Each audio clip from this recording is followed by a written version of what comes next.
One of the reason profit ആണ്. പിന്നെ ഒന്ന് ഫിനാൻഷ്യൽ പൊസിഷൻ എന്ന് പറയും. അതായത് നിങ്ങളിപ്പോൾ ഒരു ബിസിനസ് ഒരിക്കലും എന്താ പറയുക, ഒരു ഓണറിൻ്റെ ഫണ്ട് കൊണ്ട് മാത്രമല്ല റൺ ചെയ്യുന്നത്. അത് എപ്പോഴും എന്താ പറയുക, ഒരു ബാങ്ക്, അതുപോലെ തന്നെ പല പല ഫിനാൻഷ്യൽ ഇൻസ്റ്റിറ്റ്യൂഷൻസ്, അവരുടെ നിന്നെല്ലാം മണി ലെൻഡ് ചെയ്തിട്ട്, ബോറോ ചെയ്തിട്ടായിരിക്കും ഈ ഒരു ബിസിനസ് റൺ ചെയ്യുന്നത്. അപ്പോൾ ഈ ബാങ്ക് അതുപോലെ തന്നെ മറ്റ് ഫിനാൻഷ്യൽ ഇൻസ്റ്റിറ്റ്യൂഷൻസ് എന്തിൻ്റെ അടിസ്ഥാനത്തിലാണ് ഈ ഒരു ബിസിനസ്സിന് അല്ലെങ്കിൽ ഈ ഒരു ഇൻസ്റ്റിറ്റ്യൂഷൻ അല്ലെങ്കിൽ ഒരു ഓർഗനൈസേഷന് മണി ലെൻഡ് ചെയ്യുന്നത്, അത് എപ്പോഴും എന്താ പറയുക, ഒരു ഫിനാൻഷ്യൽ പൊസിഷൻ ബേസ് ചെയ്തിട്ടാണ്. അതായത് ഇവർ പ്രൊവൈഡ് ചെയ്യുന്ന മണി അത് എവിടെ ഇൻവെസ്റ്റ് ചെയ്തിട്ടുണ്ട്, അത് ഏത് അസറ്റ് വാങ്ങാനാണ് ഇൻവെസ്റ്റ് ചെയ്തേക്കുന്നത്. ഇൻ കേസ് നാളെ ഈ ബിസിനസ് പൂട്ടേണ്ടി വന്നാലും ഇവർക്ക് ഈ ഒരു പൈസ, ഇവർ കൊടുത്ത പൈസ ഈ അസറ്റിൽ നിന്ന് ഇവർക്ക് തിരിച്ചു കിട്ടുമോ, അല്ലെങ്കിൽ ഈ ബിസിനസ്സിൻ്റെ ഫ്യൂച്ചർ എന്താണ് മുതലായ കാര്യങ്ങളെല്ലാം നോക്കുന്നത് ഈ ഒരു ബാലൻസ് ഷീറ്റ് അല്ലെങ്കിൽ ഈ ഫിനാൻഷ്യൽ പൊസിഷൻ സ്റ്റേറ്റ്മെൻറ്റ് വെച്ചിട്ടാണ്. ഓക്കെ, ഞാൻ ബാലൻസ് ഷീറ്റ് എന്ന് എന്താ പറയുക, ഇതൊരു ജനറൽ ടേമായിട്ട് അല്ലെങ്കിൽ ഒരു കോമൺ ടേമായിട്ട് ഉപയോഗിക്കുന്നുള്ളൂ. അതല്ലാതെ വേറെയും എന്താ പറയുക, ഫിനാൻഷ്യൽ പൊസിഷൻസ് അറിയാനായിട്ട് വേറെ സ്റ്റേറ്റ്മെൻറ്റ്സ് ഒക്കെ ഉണ്ട്. ക്യാഷിൻ്റെ പൊസിഷൻ, ക്യാഷ് ഫ്ലോ സ്റ്റേറ്റ്മെൻറ്റ്സ് മുതലായ കാര്യങ്ങളൊക്കെ ഉണ്ട്. സോ അതൊക്കെ എന്താ പറയുക, അക്കൗണ്ടിങ്ങിൻ്റെ നിങ്ങളെല്ലാം പഠിക്കും. ഇതിൽ ക്യാഷ് ഫ്ലോസും എല്ലാ കാര്യങ്ങളൊക്കെ പഠിക്കുന്നതാണ്. ഓക്കെ, പിന്നെ അതുപോലെ തന്നെ റാഷണൽ ഡിസിഷൻ മേക്കിംഗ് ഇൻഫോർമേഷൻ. അതായത് റാഷണൽ എന്ന് പറയുന്നത് വേറൊന്നല്ല, ലോജിക്കൽ ഡിസിഷൻ മേക്കിംഗ്. ഞാൻ പറഞ്ഞല്ലോ നേരത്തെ, ഫിനാൻഷ്യൽ സ്റ്റേറ്റ്മെൻറ്റ്സ് നമ്മൾ പ്രിപ്പയർ ചെയ്യുന്നതെല്ലാം പല പല യൂസേഴ്സിന് ഉപയോഗിക്കാൻ വേണ്ടിയാണ്, കസ്റ്റമേഴ്സ് അതുപോലെ തന്നെ. അതിൽ വൺ ഓഫ് ദി യൂസറാണ് നമ്മുടെ ഓണേഴ്സ് തന്നെ. ഓണേഴ്സ് ഈ ഫിനാൻഷ്യൽ റിസൾട്ട് വെച്ചിട്ടാണ് പല പല ഡിസിഷൻസ് എടുക്കുന്നത്. ഫോർ എക്സാമ്പിൾ, ഈ കമ്പനി മുന്നോട്ട് കൊണ്ടുപോകണോ, ഇതിലിനി ഫ്യൂച്ചറിൽ എന്തൊക്കെ ഇൻവെസ്റ്റ്മെൻറ്റ് വേണ്ടി വരും അതുപോലെ തന്നെ ഇപ്പോൾ ബാങ്ക്സ് ലോജിക്കലി തിങ്ക് ചെയ്യാണ്. ഓക്കെ, ഇവർക്ക് എന്താ പറയുക, ഒരു ഗ്രോസ് പ്രോഫിറ്റിന് അല്ലെങ്കിൽ ഇവരുടെ സെയില് പെർ ഇയർ 10% വെച്ച് കൂടുന്നുണ്ട്. സോ ഇവർക്ക് ഇവരുടെ ലോണിൻ്റെ ലിമിറ്റ് കൂട്ടുന്നതിൽ വലിയ കുഴപ്പമില്ല. അങ്ങനത്തെ പല പല ലോജിക്കൽ തിങ്കിങ് യൂസേഴ്സിന് എടുക്കണമെങ്കിൽ എടുക്കാൻ സഹായിക്കുന്നത്, അല്ലെങ്കിൽ അങ്ങനെ എടുക്കാൻ പറ്റണം. ഈ അക്കൗണ്ടിങ് എന്ന് പറയുന്ന കാര്യങ്ങൾ നമ്മൾ ചെയ്യുമ്പോൾ അക്കൗണ്ടിങ് വഴി ഇങ്ങനത്തെ യൂസേഴ്സിന് ഇങ്ങനത്തെ റാഷണൽ ആയിട്ടുള്ള, ലോജിക്കൽ ആയിട്ടുള്ള ഡിസിഷൻസ് എടുക്കാൻ പറ്റണം. ഓക്കെ, അതൊന്ന്. പിന്നെ അതുപോലെ തന്നെ നോ ദ സോൾവൻസി പൊസിഷൻ. നേരത്തെ പറഞ്ഞ ബാങ്കിൻ്റെ സെയിം കേസ് തന്നെ, സോൾവെൻ്റ് ആണോ, സോൾവെൻ്റ് എന്ന് ഉദ്ദേശിക്കുന്നത് പാപ്പരാണോ, അല്ലെങ്കിൽ എന്താ പറയുക, സോൾവെൻ്റ് ഉദ്ദേശിക്കുന്നത് നിങ്ങൾക്ക് ഇപ്പോൾ ഒരു ലോൺ വാങ്ങിച്ചു, അത് റീപേ ചെയ്യാൻ, ആ ബിസിനസ്സിന് അത് റീപേ ചെയ്യാനുള്ള കപ്പാസിറ്റി ഉണ്ടോ, അതിന് ഫ്യൂച്ചർ ഉണ്ടോ എന്നുള്ള മുതലായ കാര്യങ്ങളൊക്കെയാണ് ഈ സോൾവൻസി പൊസിഷൻ കൊണ്ട് ഉദ്ദേശിക്കുന്നത്. സോ അക്കൗണ്ടിങ് ചെയ്യുന്നത് വഴി ഒരു ബിസിനസ്സിന് സോൾവൻസി പൊസിഷൻ ഉണ്ടോ എന്നുള്ളത് അറിയാൻ പറ്റണം. സോ നേരത്തെ പറഞ്ഞതെല്ലാം ഒന്ന് സമ്മറൈസ് ചെയ്തേക്കുന്നതാണ് ഈ ഒരു ഗ്രാഫ്. ഇതിൽ ഞാൻ നേരത്തെ പറഞ്ഞ പോലെ ഓരോ റെക്കോർഡിങ് എന്ന് പറയുന്ന ഒരു ഫംഗ്ഷനിൽ എന്തൊക്കെയാണ് ഉപയോഗിക്കുന്നത്, എന്തൊക്കെ റെക്കോർഡ്സ് അല്ലെങ്കിൽ എന്തൊക്കെ ബുക്സാണ് മെയിൻറ്റെയിൻ ചെയ്യുന്നത്, അതുപോലെ തന്നെ റിസൾട്ട് അസർട്ടൈൻ ചെയ്യാൻ എന്തൊക്കെ ബുക്സാണ് മെയിൻറ്റെയിൻ ചെയ്യുന്നത്, ഫിനാൻഷ്യൽ പൊസിഷന് വേണ്ടി എന്ത് ബുക്കാണ് മീൻസ് നമ്മൾ പ്രിപ്പയർ ചെയ്യേണ്ടത് മുതലായ കാര്യങ്ങളൊക്കെയാണ് ഇവിടെ പറയുന്നത്. അടുത്തതായിട്ട് പറയുന്നത് ഫങ്ഷൻസ് ഓഫ് അക്കൗണ്ടിങ്. അക്കൗണ്ടൻറ്റ് അല്ലെങ്കിൽ ഒരു അക്കൗണ്ടിങ് ചെയ്യുന്ന ഒരാൾ എന്തൊക്കെ ഫങ്ഷൻസാണ് ചെയ്യുന്നത്, എന്തൊക്കെ കാര്യങ്ങളാണ് നോക്കേണ്ടത് എന്നാണ്. ആദ്യത്തെ മെഷർമെൻറ്റ്. ഞാൻ പറഞ്ഞു, ട്രാൻസാക്ഷൻസും അതുപോലെ തന്നെ ഇവൻറ്റ്സും മെഷർ ചെയ്യാൻ പറ്റണം. അതുപോലെ തന്നെ ഫോർകാസ്റ്റ് ചെയ്യണം, ഭാവിയിൽ എന്താവും, അതായത് പ്രൊവിഷൻസ് ക്രിയേറ്റ് ചെയ്യുക എന്ന് പറയുന്നതാണ് ഈ ഒരു കാര്യം. അതായത് നിങ്ങളുടെ ബിസിനസ് റൺ ചെയ്യുമ്പോൾ, നിങ്ങൾ സെയിൽ നടത്തുമ്പോൾ എപ്പോഴും എന്താ പറയുക, നിങ്ങളുടെ നിന്ന് ഒരു കസ്റ്റമർ വന്ന് സാധനം വാങ്ങിച്ചു, എപ്പോഴും അത് അപ്പം തന്നെ കാശ് കിട്ടണം എന്നില്ല. ഓക്കെ, സോ അത് ചിലപ്പോൾ 1 മാസം എടുക്കാം, ചിലപ്പോൾ 2 മാസം എടുക്കാം. അത് നിങ്ങളുടെ ക്രെഡിറ്റ് പോളിസി അനുസരിച്ചിരിക്കും. സോ ഇങ്ങനെ ക്രെഡിറ്റ് എടുക്കുന്ന കസ്റ്റമേഴ്സിനെയാണ് നമ്മൾ ഡെപ്റ്റേഴ്സ് എന്ന് പറയുന്നത്. അപ്പോൾ ഈ ഡെപ്റ്റേഴ്സ് എപ്പോഴും റീപേ ചെയ്യണം എന്നും നിർബന്ധമില്ല. ചിലരൊരു ബാഡ് ഡെപ്റ്റ് ആവും, ചിലർ മുങ്ങാം, പറ്റിക്കാം, മുതലായ കാര്യങ്ങളൊക്കെ ഉണ്ടാവും. സോ ഇതിന് നമ്മളൊരു പ്രൊവിഷൻ, നമ്മളൊരു ഒരു സേഫ് ഗാർഡ് ഇതും കൂടി കുറച്ചിട്ടുള്ള ഇതൊരു നമ്മുടെ ഒരു ലോസ് ആണെന്ന് നമ്മൾ ആൻറ്റിസിപ്പേറ്റ് ചെയ്യും അല്ലെങ്കിൽ ഫോർകാസ്റ്റ് ചെയ്യും. സോ അങ്ങനെ ഫോർകാസ്റ്റ് ചെയ്തുകൊണ്ട് ക്രിയേറ്റ് ചെയ്യുന്നതാണ് പ്രൊവിഷൻ എന്ന് പറയുന്നത്. ജസ്റ്റ് ക്ലിയർ ചെയ്താൽ മതി. നമ്മൾ ഈ പ്രൊവിഷനെ പറ്റിയൊക്കെ നമ്മൾ ഡീറ്റെയിൽ ആയിട്ട് ഫർദർ ചാപ്റ്റേഴ്സിലൊക്കെ ഡിസ്കസ് ചെയ്യും. സോ ഈ ഒരു ഫോർകാസ്റ്റിംഗ് നമുക്ക് എത്ര പ്രൊവിഷൻ ക്രിയേറ്റ് ചെയ്യണം, എത്ര ലോസ് ആൻറ്റിസിപ്പേറ്റ് ചെയ്യും, ഈ ബാഡ് ഡെപ്റ്റ് കാരണമൊക്കെ എന്തോരം ലോസ് നമ്മൾ ആൻറ്റിസിപ്പേറ്റ് ചെയ്യും എന്ന് നമുക്കറിയണം. സോ അതിന് വേണ്ടിയാണ് ഈ ഫോർകാസ്റ്റിംഗ് എന്ന് പറയുന്നത്. ഇനി അടുത്തത് വരുന്നതാണ് ഡിസിഷൻ മേക്കിംഗ്. അക്കൗണ്ടൻറ്റ് എന്ന് പറയുന്നത് നിങ്ങൾ വിചാരിക്കും ജസ്റ്റ് ഒരു മാനുവൽ വർക്കാണ്. ഒരിക്കലല്ല, അതിലും പല പല ഡിസിഷൻസും ലോജിക്കൽ തിങ്കിങ്സും നമ്മൾ എടുക്കാനുണ്ട്.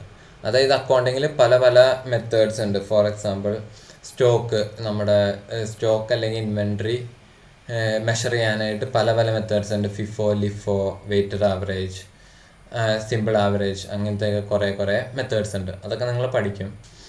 സോ ഇതിലേത് ചൂസ് ചെയ്യണം എന്നുള്ളൊരു ഡിസിഷൻ അക്കൗണ്ടൻറ്റ് എടുക്കേണ്ട ആവശ്യമുണ്ട്. സോ അതാണ് അക്കൗണ്ടൻറ്റിൻ്റെ ഒരു വൺ ഓഫ് ദ ഫങ്ഷനാണ് ഡിസിഷൻ മേക്കിംഗ്. പിന്നെ കമ്പാരിസൺ ആൻഡ് ഇവാലുവേഷൻ, അതായത് നമ്മൾ കമ്പയർ ചെയ്യണം എവിടെയാണ്, ഞാൻ പറഞ്ഞല്ലോ ഇൻ്റർപ്രറ്റ് അനലൈസ് ചെയ്യുക എന്നുള്ളൊരു കാര്യം കൂടി അക്കൗണ്ടൻറ്റിൻ്റെ ഇതിൽ വരുന്നതാണ്. സോ അതിൽ കമ്പാരിസൺ നടത്തണം. അതായത് എവിടെയാണ് എക്സ്പെൻസ് കൂടുതലായത്, എവിടെയാണ് ഇപ്പോൾ പല പല പ്രൊഡക്ട്സ് വിൽക്കുന്ന ഒരു കമ്പനിയാണെങ്കിൽ ഏത് പ്രൊഡക്റ്റിനാണ് ഏറ്റവും കൂടുതൽ സെയിൽ വന്നേക്കുന്നത്, എവിടെയാണ് നമ്മുടെ റവന്യൂ കൂടുതൽ ജനറേറ്റ് ചെയ്യുന്നത്. ചിലപ്പോൾ റവന്യൂ സെയിൽ കൂടുതലുള്ള ഒരു പ്രൊഡക്റ്റിനായിരിക്കില്ല ചിലപ്പോൾ പ്രോഫിറ്റ് കൂടുതൽ വരാൻ ചാൻസ്. കാരണം എക്സ്പെൻസ് അതിന് കൂടുതലാണെങ്കിൽ അതനുസരിച്ച് പ്രോഫിറ്റ് കുറയും. അപ്പോൾ പ്രോഫിറ്റ് കൂടുതലുള്ള പ്രൊഡക്റ്റ് ഏതാണെന്ന് ഐഡൻറ്റിഫൈ ചെയ്യുക, അത് കമ്പയർ ചെയ്യുക, പല പല പ്രൊഡക്ട്സ് കമ്പയർ ചെയ്യുക. അതുപോലെ തന്നെ പ്രീവിയസ് ഇയർ ആയിട്ട് കമ്പയർ ചെയ്യുക. അതുപോലെ തന്നെ വേറെ നമ്മുടെ സെയിം ടൈപ്പ് ഓഫ് ബിസിനസ് ചെയ്യുന്ന വേറെ ബിസിനസ്സുകൾ ഉണ്ടെങ്കിൽ അവരുടെ ഫിനാൻഷ്യൽ റിസൾട്ടായിട്ട് കമ്പയർ ചെയ്യുക. ഇതൊക്കെ നമ്മൾ അവസാനം അക്കൗണ്ടിങ്ങിൻ്റെ റിസൾട്ട് നമ്മൾ കമ്മ്യൂണിക്കേറ്റ് ചെയ്യുമ്പോൾ ഇതെല്ലാം കമ്പാരിസണും ഇവാലുവേഷനൊക്കെ നടത്തിയിട്ട് വേണം കമ്മ്യൂണിക്കേറ്റ് ചെയ്യാൻ.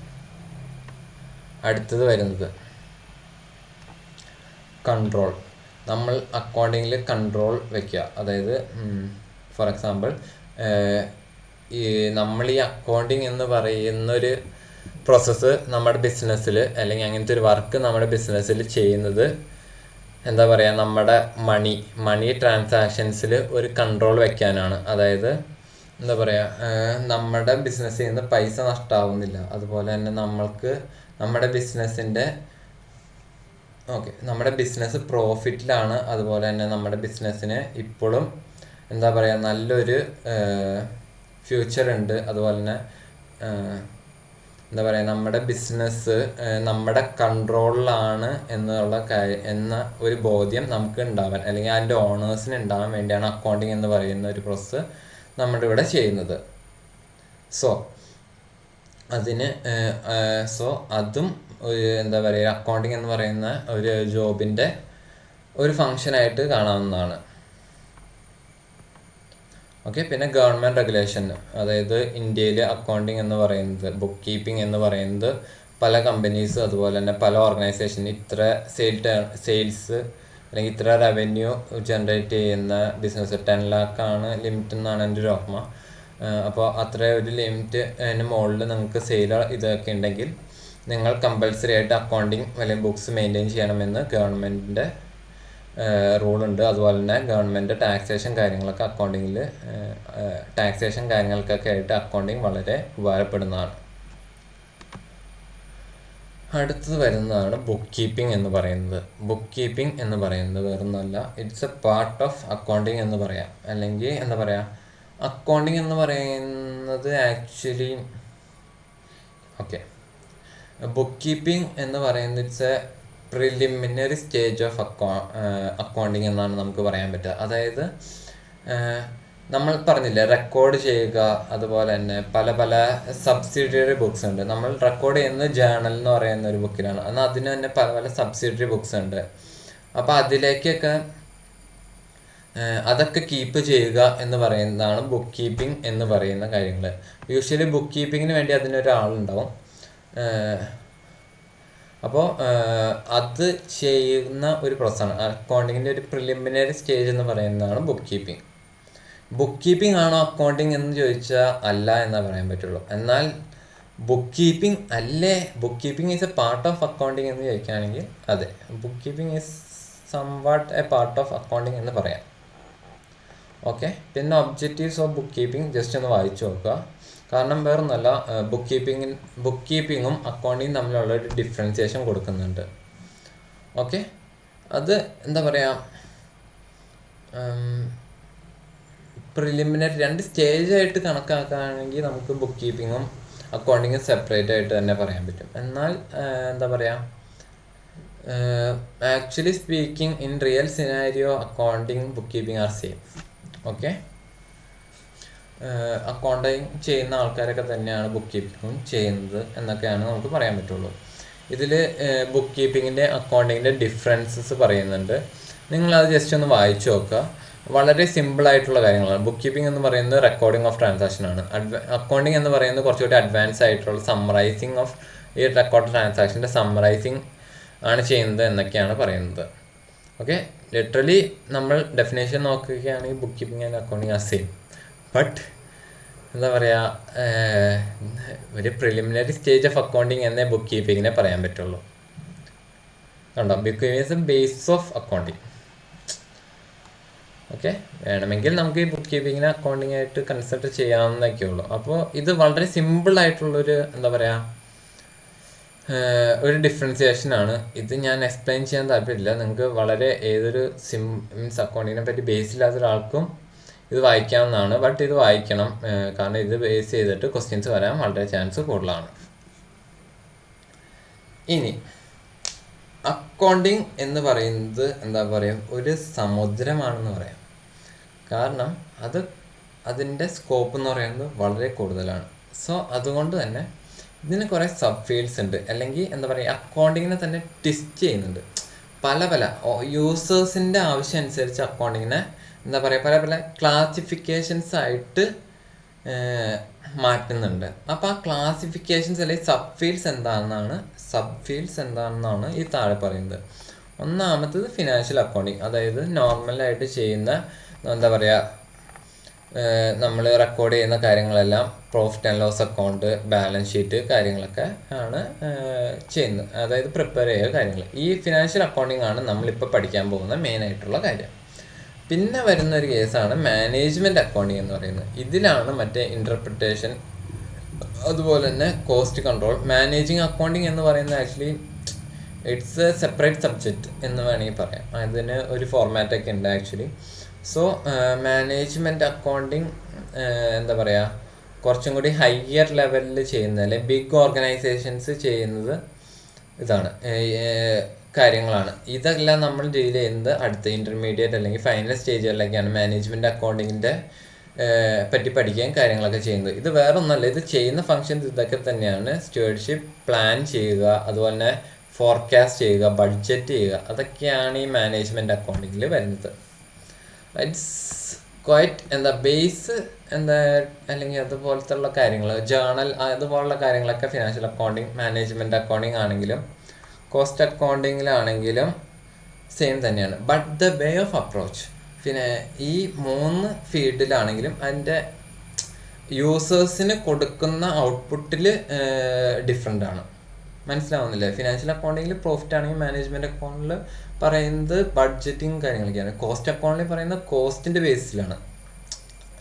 Even though the base are same, but still ഈ 3 കാര്യങ്ങളും, 3 അല്ല ബാക്കിയുള്ള 5 കാര്യങ്ങളും 5 അക്കൗണ്ടിങ് ടൈപ്പും എന്താ പറയുക, അവർ കൊടുക്കുന്ന output from A different angle, ഒരു ബിസിനസ്സിൻ്റെ വേറൊരു ആംഗിളിൽ നിന്ന് കൊടുക്കുന്ന കാര്യങ്ങളാണ് ഈ 5 അക്കൗണ്ടിങ്. കോസ്റ്റ് അക്കൗണ്ടിങ് എന്ന് പറയുന്നത് പ്യൂർലി കോസ്റ്റിൻ്റെ ബേസിലാണ്. ഇപ്പോൾ അക്കൗണ്ടിങ്ങിൽ പറയുകയാണെങ്കിൽ നമ്മൾ എന്താ പറയുക ലോജിക്കാണെങ്കിൽ കോസ്റ്റ് എന്ന് പറയുന്നത് ആക്ച്വലി നടക്കുന്ന കാര്യങ്ങൾ. നിങ്ങളൊരു കോസ്റ്റ് ഇൻകർ ചെയ്തോ, അത് ഇൻകർ ചെയ്യുക. അതിൽ ഡിപ്രിസിയേഷൻ ഉണ്ട്. എന്നാൽ ഡിപ്രിസിയേഷൻ ആണെങ്കിലും അതുപോലെ തന്നെ അതിൻ്റെയൊക്കെ വാല്യുവേഷനും കാര്യങ്ങളും, അതുപോലെ തന്നെ ഇപ്പോൾ സ്റ്റോക്കിൻ്റെ ആണെങ്കിലും അതിൻ്റെ എല്ലാം വാല്യുവേഷൻ കാര്യങ്ങളൊക്കെ ഡിഫറെൻ്റ് ആണ്. ഓക്കെ, കുറേ പ്രിൻസിപ്പിൾസും കുറേ കാര്യങ്ങളൊക്കെ ഡിഫറൻസ് ആണ്. ഈ കോസ്റ്റ് അക്കൗണ്ടിങ് ഒക്കെ നിങ്ങൾക്ക് ഇൻ്റർനാണ് പഠിക്കാൻ വരുന്നത്.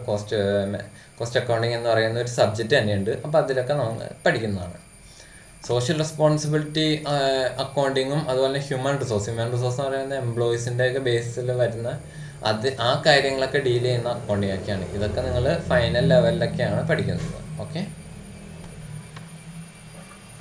ഇനി പറയുന്നത് നമ്മൾ ആദ്യം ഈ ക്ലാസ്സിൻ്റെ മറ്റേ ഇൻട്രൊഡക്ഷൻ കാര്യങ്ങളൊക്കെ പറഞ്ഞപ്പോൾ ആരൊക്കെയാണ് നിങ്ങൾക്ക് ഇപ്പോഴും ഒരു എന്താ പറയുക ഒരു കൺഫ്യൂഷനിൽ നിൽക്കുന്ന ഒരു കാര്യമാണ്, ആരൊക്കെയാണ് ഈ അക്കൗണ്ടിങ് ഇൻഫോർമേഷൻ അല്ലെങ്കിൽ ആർക്കൊക്കെ വേണ്ടിയാണ് നമ്മൾ ഈ അക്കൗണ്ടിങ് ഇൻഫോർമേഷൻ അല്ലെങ്കിൽ അക്കൗണ്ടിങ് എന്ന് പറയുന്ന പ്രോസസ്സ് ചെയ്യുന്നത് എന്നാണ്. ഒന്നാമത്തെ ആള് ഇൻവെസ്റ്റർ അല്ലെങ്കിൽ ഓണേഴ്സ് എന്ന് പറയാം. മെയിൻ യൂസേഴ്സ് അല്ലെങ്കിൽ ഈ അക്കൗണ്ടിങ് എന്ന് പറയുന്ന കാര്യങ്ങൾ ഏറ്റവും കൂടുതൽ ഉപയോഗിക്കുന്ന ആൾക്കാർ ഓണർമാരാണ് അല്ലെങ്കിൽ ഇൻവെസ്റ്റേഴ്സാണ്. രണ്ടും സെയിം ആണല്ലോ, അവരാണ് പൈസ ഇടുന്നത്, അവരായിരിക്കും ഇതിൻ്റെ ഏറ്റവും കൂടുതൽ ഈ അക്കൗണ്ടിങ് എന്ന പ്രോസസ്സ് ബെനിഫിഷ്യൽ ആവുന്നതും ഏറ്റവും കൂടുതൽ എന്താ പറയുക ഇങ്ങനത്തെ ഒരു യൂസ്ഫുൾനെസ് വരുന്നതും ഈ ഇൻവെസ്റ്റേഴ്സിന് അല്ലെങ്കിൽ ഓണേഴ്സിനാണ്. അവർക്ക് ഏറ്റവും എന്താ പറയുക അവരുടെ ബിസിനസ്സിൻ്റെ കൺട്രോൾ ചെയ്യാൻ പറ്റും, അതുപോലെ തന്നെ റിസ്ക് എന്തോരം ഉണ്ടെന്ന് അറിയാൻ പറ്റും, അതുപോലെ തന്നെ അവരുടെ ഫ്യൂച്ചർ ഈ ബിസിനസ്സിൻ്റെ ഫ്യൂച്ചർ എന്താണെന്നും ഇനി ഇൻവെസ്റ്റ്മെൻറ്റ് അവരുടെ ഇട്ട പൈസ തിരിച്ചു കിട്ടുമോ, അതുപോലെ തന്നെ സർവൈവ് ചെയ്യാൻ പറ്റുമോ, ഡിവിഡൻഡ് എന്തോരം കൊടുക്കണം, അതുപോലെ തന്നെ എന്താ പറയുക സാലറിയിൽ ഹൈക്ക് മുതലുള്ള എല്ലാ കാര്യം അക്കൗണ്ടിങ്ങിൻ്റെ A to Z ഇവർക്ക് ഈ ഇൻവെസ്റ്റേഴ്സിന് യൂസ്ഫുൾ ആണ്. അടുത്തത് വരുന്നത് എംപ്ലോയീസ് ആണ്. ഞാൻ നേരത്തെ പറഞ്ഞ പോലെ തന്നെ എംപ്ലോയീസിന് ഇത് യൂസ്ഫുൾ ആവുമെന്ന് പറഞ്ഞാൽ അവരുടെ ഫ്യൂച്ചർ, ഒരു കമ്പനിയിൽ വർക്ക് ചെയ്യുക എന്ന് പറയുന്നത് ആ ഒരു എംപ്ലോയിയുടെ ഫ്യൂച്ചർ ആ കമ്പനിയായിട്ട് എന്താ പറയുക ലിങ്ക്ഡ് ആണ്. ഈ കമ്പനി വളർന്നാലേ എംപ്ലോയീസിന് ഗ്രോത്തും സാലറിയൊക്കെ ഉണ്ടാവുകയുള്ളൂ. സോ എംപ്ലോയീസും ഈ ഒരു ഫിനാൻഷ്യൽ ഈ അക്കൗണ്ടിങ് തരുന്ന ഫിനാൻഷ്യൽ ഇൻഫോർമേഷനിൽ വെരി വെരി ഇൻട്രസ്റ്റഡ് ആണ്. അടുത്തത് ലെൻഡേഴ്സ്, ഞാൻ നേരത്തെ പറഞ്ഞ പോലെ ബാങ്കുകളും ഈ ഒരു എന്താ പറയുക ഇവർ കൊടുക്കുന്ന പൈസ പ്രിൻസിപ്പളും ഇൻട്രസ്റ്റ് സഹിതം തിരിച്ചു കിട്ടുമോ എന്നുള്ളത് അറിയണമെങ്കിൽ ഈ അക്കൗണ്ടിങ് എന്ന് പറയുന്ന പ്രോസസ്സ് നടക്കണം. അതുവഴി ഫിനാൻഷ്യൽസ് ജനറേറ്റ് ചെയ്യണം. അടുത്ത് വരുന്നത് സപ്ലയേഴ്സ് ആൻഡ് ക്രെഡിറ്റേഴ്സ്. അതായത് ഇവർക്ക് സപ്ലയർ എന്ന് പറയുന്നത് നമുക്ക് ഗുഡ്സ് തരുന്നത്, ഇപ്പോൾ റോ മെറ്റീരിയൽ ആണെങ്കിൽ റോ മെറ്റീരിയൽ, അല്ലെങ്കിൽ നമ്മളിപ്പോൾ ഒരു റീറ്റെയിൽ കച്ചവടക്കാരനാണെങ്കിൽ നമ്മൾ ആരുടെയെങ്കിലും മാനുഫാക്ചർ ചെയ്യുന്ന ഒരാളുടെ നിന്ന് സാധനങ്ങൾ വാങ്ങിച്ചിട്ടാണല്ലോ നമ്മൾ കസ്റ്റമേഴ്സ് കൊടുക്കുന്നത്. അപ്പോൾ ആ മാനുഫാക്ചർ അല്ലെങ്കിൽ നമുക്ക് ഈ സാധനങ്ങൾ നമ്മുടെ ബിസിനസ് ചെയ്യേണ്ട സാധനങ്ങൾ തരുന്ന ആൾക്കാരാണ് സപ്ലയേഴ്സ്, അല്ലെങ്കിൽ അവർ വേറെ പറയുന്നതാണ് ക്രെഡിറ്റേഴ്സ് എന്ന് പറയാം. ഓക്കെ, ഈ ക്രെഡിറ്റേഴ്സും നമ്മുടെ ഇൻട്രസ്റ്റ് ആണ്, കാരണം അവരും ചിലപ്പോൾ നമുക്ക് ക്രെഡിറ്റിനായിരിക്കും, അതായത് കടത്തിലായിരിക്കും ഈ ഗുഡ്സ് തരുന്നത്, അതായത് 2-3 മാസം കഴിഞ്ഞിട്ട് മതിയാവും നമ്മളത് റീപേ ചെയ്യേണ്ടത്.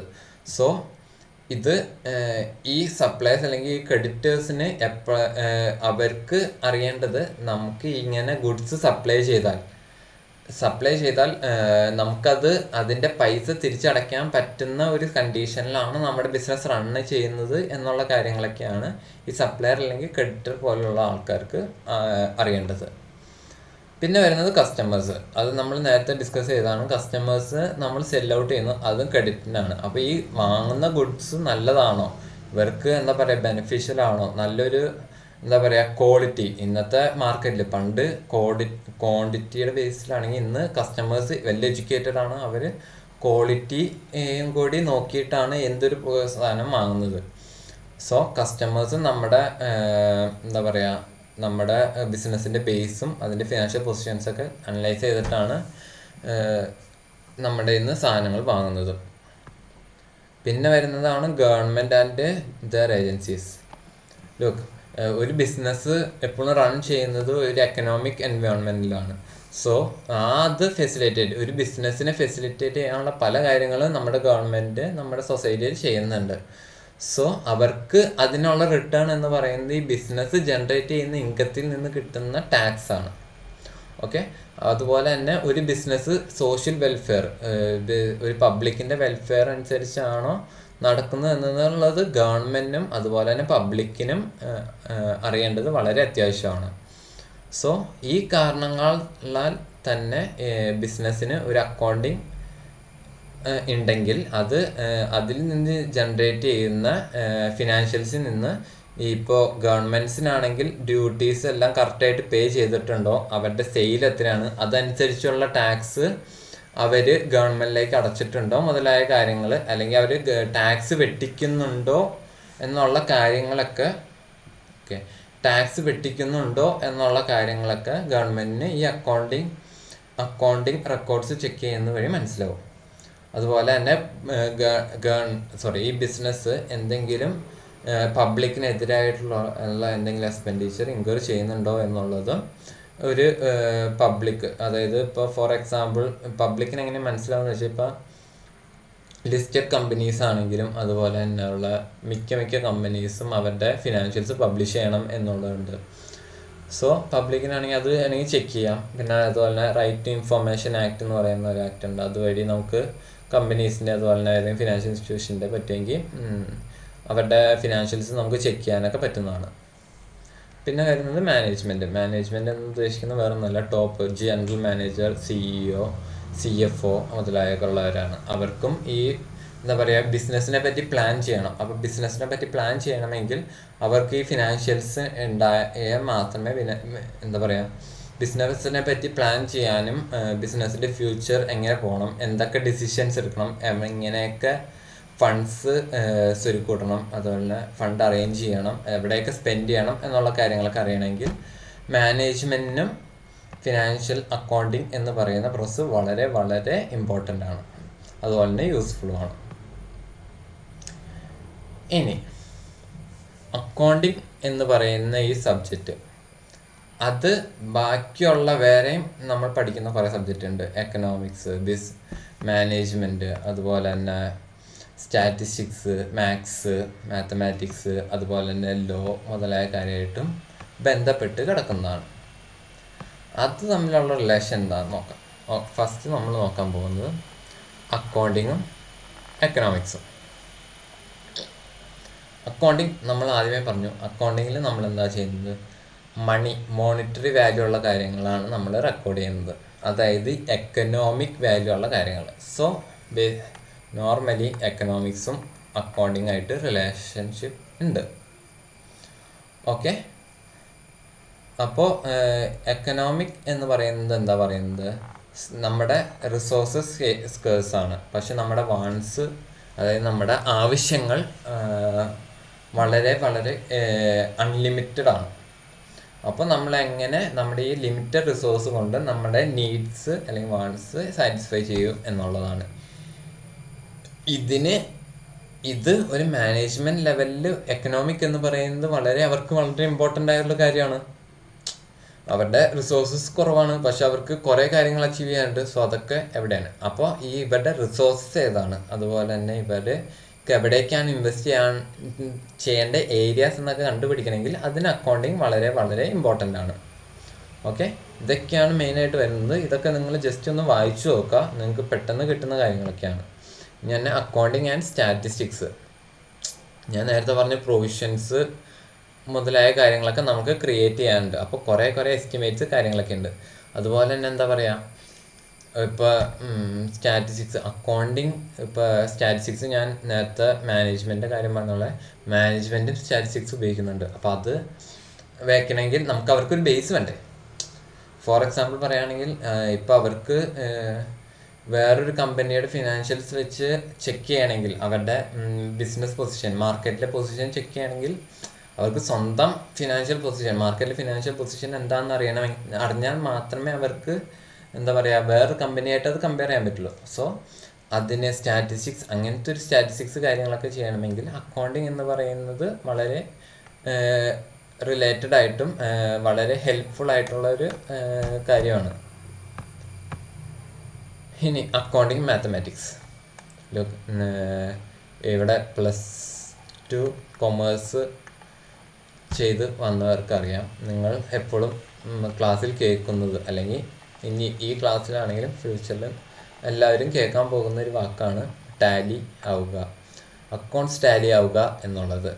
അത് എന്താ പറയുക, അക്കൗണ്ടിങ്ങിൽ മാത്സിൻ്റെ ബേസിക് ഉള്ളവർക്ക് അക്കൗണ്ടിങ് വളരെ ഹെൽപ്ഫുൾ ആവുള്ളൂ. കാരണം നമ്മൾ കുറേ കാര്യങ്ങൾ പറഞ്ഞു, അതായത് റാഷണൽ തിങ്കിങ് വേണം, ലോജിക്കൽ കാര്യങ്ങളൊക്കെ വേണമെന്ന്. ബട്ട് ടെക്നിക്കലി സ്പീക്കിംഗ് പറഞ്ഞാൽ അക്കൗണ്ടിങ് എന്ന് പറയുന്നത് എന്താ പറയുക, സിമ്പിൾ മാത്സ് ആണ്. ഇപ്പോൾ ഫോർ എക്സാമ്പിൾ ഞാൻ നിങ്ങൾക്കതൊരു എക്സാമ്പിളിലൂടെ കാണിച്ചു തന്നാൽ ഇത്തിരി കൂടി എളുപ്പത്തിൽ മനസ്സിലാവും. എ എന്ന് പറയുന്ന A limited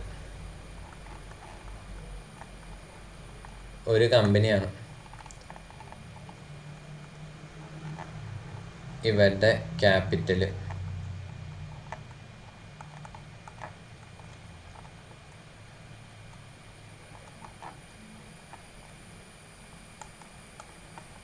let's say 1 lakh ആണ്. അതായത് ഇതിൻ്റെ ഓണർ 1,00,000 രൂപ ബിസിനസ് എ ലിമിറ്റഡ് എന്ന് പറഞ്ഞ ബിസിനസ്സിലേക്ക് കൊണ്ടുവന്നു. ഓക്കെ, ഈ 1,00,000 ഇവരെന്ത് ചെയ്തു?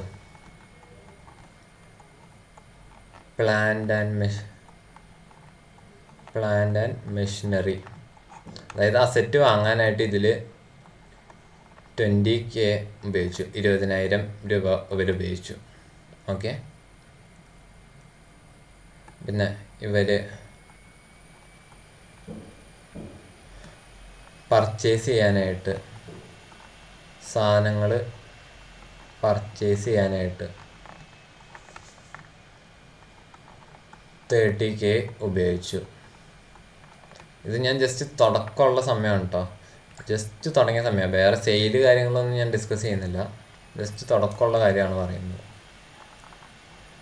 ഓക്കെ, പിന്നെന്ത് എക്സ്പെൻസാണ് കൊണ്ടുവരാ.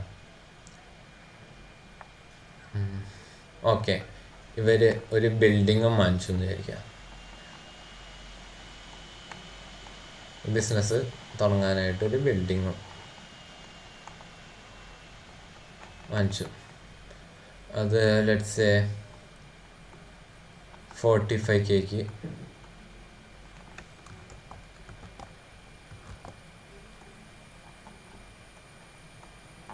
45Kക്ക് ഒരു ബിൽഡിങ് വാങ്ങിച്ചു. ബാക്കി ഇവരുടെ കയ്യിൽ 45 ക്യാഷായിട്ട് 5K ഉണ്ട്. ഇതിലൊരു മാത്സ് ഉണ്ട്, അതെങ്ങനെയാണെന്ന് ഞാൻ പറഞ്ഞുതരാം. ഇവർ ടോട്ടൽ കൊണ്ടുവന്നത് 1 lakh. നിങ്ങളിത് ടോട്ടൽ കൂട്ടിയാലും നിങ്ങൾക്ക് കിട്ടാൻ പോകുന്നത് 1 lakh ആയിരിക്കും. ഇതിനെയാണ് ടാലി ആവുക എന്ന് നമ്മൾ സിമ്പിളി പറയുന്നത്. ഓക്കെ, നിങ്ങൾ കൊണ്ടുപോകുന്നത് എന്താണോ അത് നിങ്ങളിവിടെ ഉപയോഗിച്ചിട്ടുണ്ടാവും.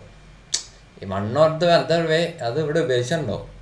ഓക്കെ, അപ്പോൾ ഇതിൽ എന്താ പറയുക, ഒരു മിസ്സിങ് ഇല്ല. അതായത് നിങ്ങൾ അത് എവിടെയൊക്കെ ഉണ്ടെന്ന് നിങ്ങൾ കണ്ടുപിടിച്ചാൽ മതി. ഇപ്പോൾ ഇൻ കേസ് ഞാനിത് കൂട്ടിയിട്ട് എനിക്ക് കിട്ടുന്നത് 95K ആണെന്ന് വിചാരിക്കുക. ഓക്കെ, അതിൻ്റെ അർത്ഥം എന്താ, ഒരു 5,000 എവിടെയും മിസ്സിങ് ഉണ്ടെന്നാണ്. അല്ലാതെ അത് എന്താ പറയുക, അത് ആവിയായി പോയി എന്നൊന്നും പറയാൻ പറ്റില്ല. അപ്പോൾ ഇത് ടാലി ആവാത്ത അവസരം എന്ന് പറയുന്നത് അത് മിസ്സിങ് തന്നെയാണ്. അതായത് നിങ്ങളുടെ അക്കൗണ്ടിങ്ങിൽ എന്തോ തെറ്റ് പറ്റിയിട്ടുണ്ട്. അപ്പോൾ അത് കണ്ടുപിടിക്കാനൊക്കെ ആയിട്ട് മാത്തമാറ്റിക്സ് ഒക്കെ വളരെ ഹെൽപ്ഫുള്ളാണ്. നിങ്ങളിവിടെ ഒരു മാത്തമാറ്റിക്സ് ചെയ്തത് കൊണ്ടാണല്ലോ നിങ്ങൾക്കിത് എന്താ പറയുക, നിങ്ങളുടെ അക്കൗണ്ടിങ് കറക്റ്റാണെന്ന് നിങ്ങൾക്ക് മനസ്സിലായത്. സോ അതുപോലെ തന്നെ മാത്തമാറ്റിക്സും അക്കൗണ്ടിങ്ങിലൊരു ഭാഗമാണ്. ഓക്കെ, അറിഞ്ഞിരിക്കുക. മാത്തമാറ്റിക്സ് ഇഷ്ടമായവർക്കൊക്കെ എന്താ പറയുക, അക്കൗണ്ടിങ് എന്താ പറയുക, ഒരു ഇൻട്രസ്റ്റിംഗ് സബ്ജക്റ്റ് ആയിരിക്കും. ബട്ട് സ്റ്റിൽ ഇൻട്രസ്റ്റ് ഉണ്ടെങ്കിലും ഇല്ലെങ്കിലും നിങ്ങളിത് പഠിച്ചേ പറ്റൂ. ഓക്കെ,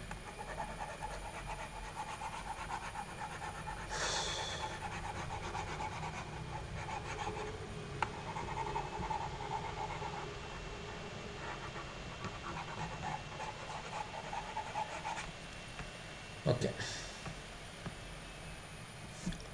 ഞാൻ വരുന്ന അക്കൗണ്ടിങ്ങും ലോയായിട്ട് അതായത് ഞാൻ നേരത്തെ പറഞ്ഞു, എന്താ പറയുക, ഗവൺമെൻറ്റും അതുപോലെ തന്നെ മറ്റ് ഗവൺമെൻറ് ഏജൻസീസിനും നമ്മുടെ അക്കൗണ്ടിങ്ങിൽ വളരെ ഉണ്ട്. കാരണം എന്താ പറയുക, നമ്മൾ ജീവിക്കുന്നത് ഒരു എക്കണോമിക് എൻവയോൺമെൻറ്റിലാണ്. അപ്പോൾ അതുകൊണ്ട് തന്നെ എന്താ പറയുക, ഒരു ബിസിനസ്സിന് പല പല കാര്യങ്ങളും, ഇപ്പോൾ ഒരു ബിസിനസ് ആണെങ്കിൽ അതിന് കോൺട്രാക്റ്റുകൾ ഉണ്ടാവേണ്ട കാര്യങ്ങളുണ്ട്. അതുപോലെ തന്നെ സെയിൽ നടത്തുമ്പോൾ അവർ ഈ സെയിൽ ഓഫ് ഗുഡ്സ് ആക്ട്, അതൊരു ലോ ആണ്, അതിൻ്റെ അണ്ടറിൽ വരുന്നതാണ്. അപ്പോൾ നെഗോഷ്യബിൾ ഇൻസ്ട്രുമെൻ്റ് ആക്ട്, അതായത് ഈ ഞാൻ നേരത്തെ ഇൻട്രൊഡക്ഷനിൽ പറഞ്ഞു ബിൽസ് ഓഫ് എക്സ്ചേഞ്ച്, അതുപോലെ പ്രോമിസറി നോട്ട് പോലെയുള്ള കുറേ ക്രെഡിറ്റ് റേസ് ചെയ്യാൻ, അതായത് കടം റേസ് ചെയ്യാനായിട്ടൊക്കെ ഉള്ള, ക്രെഡിറ്റ് റേസ് ചെയ്യാനുള്ള കുറേ മാർഗങ്ങൾ ബിസിനസ്സിലുണ്ട്. അപ്പോൾ ഇതൊക്കെ ഗവൺ ചെയ്യുന്ന ഒരു ആക്റ്റാണ് നെഗോഷ്യബിൾ ഇൻസ്ട്രുമെൻ്റ് ആക്ട്. അപ്പോൾ ഒരു ബിസിനസ് ഇങ്ങനത്തെ കാര്യങ്ങളിലൊക്കെ എൻഗേജ് ആകുമ്പോൾ നോർമലി ലോയുടെ പരിധിയിൽ വരും. ഏതൊരു ബിസിനസ് ആണെങ്കിൽ one way or another income tax അതുപോലുള്ള, അല്ലെങ്കിൽ കമ്പനീസ് ആക്ട്, അതുപോലെ തന്നെയുള്ള പാർട്ണർഷിപ്പ് ആക്ട്, അല്ലെങ്കിൽ ഇങ്ങനത്തെ goods GST, negotiable instrument act, contract act മുതലായ ഏതെങ്കിലും ഒരു നിയമത്തിൻ്റെ അടിയിൽ ഷുവർലി അത് വന്നിരിക്കും. സോ അതുകൊണ്ട് തന്നെ അപ്പോൾ നിയമത്തിന് ആ ഒരു ബിസിനസ് കറക്റ്റായിട്ട്, അല്ലെങ്കിൽ ഗവൺമെൻറ് ഏജൻസീസിന് അതൊരു ബിസിനസ് കറക്റ്റായിട്ട് പോകുന്നുണ്ടോ എന്നറിയണമെങ്കിൽ നിർബന്ധമായിട്ടും അത് എന്താ പറയുക, അവർക്ക് അക്കൗണ്ടിങ് വളരെ അത്യാവശ്യമാണ്. അക്കൗണ്ടിങ് ഇല്ലാതെ അവർക്ക് എവിടെയാണ് മിസ്റ്റേക്ക്, അല്ലെങ്കിൽ എവിടെയാണ് എന്താ പറയുക ഇവർ പ്രോപ്പറായിട്ട് നിയമങ്ങൾ പാലിക്കുന്നുണ്ടോ എന്നൊന്നും അറിയാൻ പറ്റില്ല.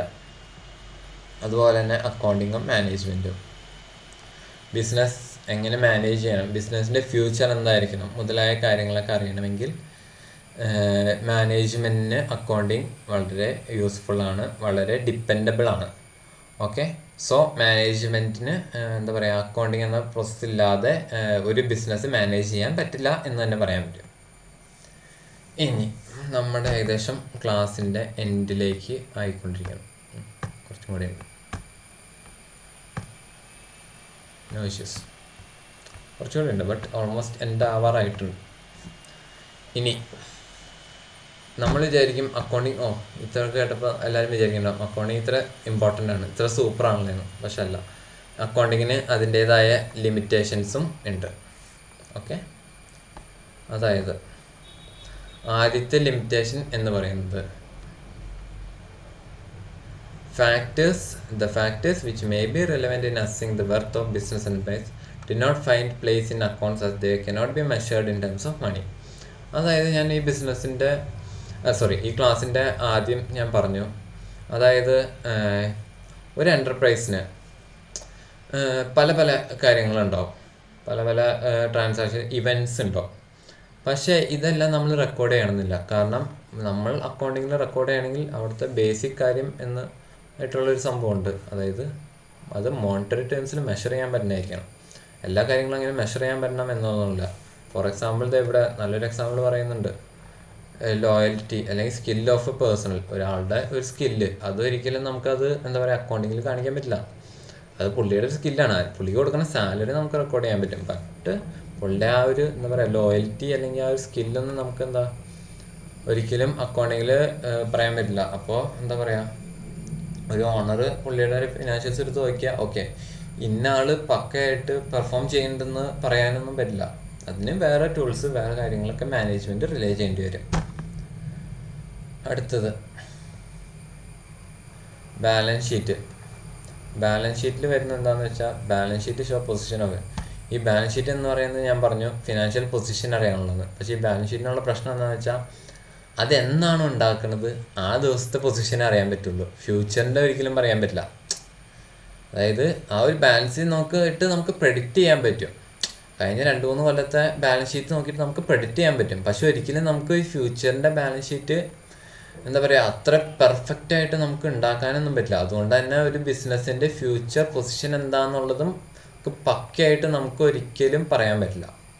ഓക്കെ, ഇനി അടുത്തത് accounting ignores changes in some money factor like inflation. അതായത് ഇത് പറയുന്നത് വേറെ ഒന്നുമല്ല, നമ്മൾ അക്കൗണ്ടിങ് അടുത്ത ചാപ്റ്റേഴ്സിലേക്ക് കാണും. നമ്മൾ അക്കൗണ്ടിങ് ചെയ്യുന്നത് ഹിസ്റ്റോറിക് കോസ്റ്റ് ബേസിസിലായിരിക്കും. ഓക്കെ, അതായത് നമ്മളിപ്പോൾ ഒരു 2 കൊല്ലം മുമ്പ് വാങ്ങിച്ച ഒരു പർച്ചേസ് ചെയ്ത നമ്മുടെ റോ മെറ്റീരിയൽ അത് നമ്മുടെ എന്താ പറയുക ഗോഡൗണിൽ കിടക്കുന്നുണ്ടെങ്കിലും നമ്മൾ അത് അന്ന് വാങ്ങിച്ച പ്രൈസിലായിരിക്കും കിടക്കുന്നത്. ഇന്ന് അതിൻ്റെ വാല്യൂ ഒരു മാർക്കറ്റിൽ ഒരു 10% പോലും ഇല്ലെങ്കിലും, അതായത് അന്ന് വാങ്ങിച്ചതിൻ്റെ 10% പോലും ഇല്ലെങ്കിലും നമ്മുടെ ബുക്സിൽ അത് സ്റ്റോക്കായിട്ട് കിടക്കാൻ പോകുന്നത്, നമ്മൾ റൈറ്റ് ഓഫ് ചെയ്തില്ലെങ്കിൽ അതിൻ്റെ സ്റ്റോക്കായിട്ട് ആ സ്റ്റോക്കായിട്ട് കിടക്കാൻ പോകുന്നത് അന്ന് വാങ്ങിച്ച 100 രൂപയ്ക്ക് തന്നെ ആയിരിക്കും. ഓക്കെ, അപ്പോൾ അത് വൺ ഓഫ് ദ എന്താ പറയുക ഒരു ഡീമെറിറ്റാണ്. അടുത്ത് വരുന്നത് there are occasion when accounting principle conflict with each other. അതായത് ഈ അക്കൗണ്ടിങ് പ്രിൻസിപ്പിൾസ് എല്ലാം മനുഷ്യരുണ്ടാക്കി തന്നെയാണ്. അപ്പോൾ ചില സമയങ്ങളിൽ അത് തമ്മിൽ എന്താ പറയുക കോൺഫ്ലിക്ട്സ് കാര്യങ്ങളൊക്കെ വരാൻ ഉള്ള ചാൻസസ് ഉണ്ട്.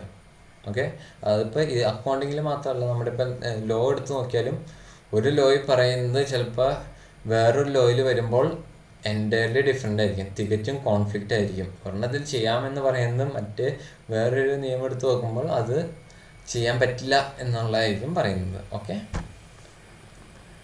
അല്ലെങ്കിൽ അതൊരു പ്രൊഹിബിറ്റഡ് ആയിരിക്കും. ഓക്കെ, അടുത്തത് ചില അക്കൗണ്ടിങ് എസ്റ്റിമേറ്റ്സ്. ഞാൻ പറഞ്ഞു അക്കൗണ്ടിങ്ങിൽ റാഷണൽ തിങ്കിങ് അല്ലെങ്കിൽ ജഡ്ജ്മെൻറ്റ് അല്ലെങ്കിൽ ഡിസിഷൻ മേക്കിംഗ് ഉണ്ടെന്ന് ഞാൻ പറഞ്ഞിരുന്നു അക്കൗണ്ടൻസിന്. അപ്പോൾ ഈ ഡിസിഷൻ മേക്കിംഗ് എന്ന് പറയുന്നത് അതൊക്കെ എന്താ പറയുക ഒരാളുടെ പേഴ്സണൽ ജഡ്ജ്മെൻ്റ് അനുസരിച്ചിരിക്കും. ഇപ്പം എനിക്ക് ഇപ്പോൾ ഒരു പ്രൊവിഷൻ, ഞാൻ നേരത്തെ പറഞ്ഞ എക്സാമ്പിൾ എന്ന് പറഞ്ഞാൽ പ്രൊവിഷൻ ഫോർ ബാഡ് ഡൗട്ട്ഫുൾ അല്ലെങ്കിൽ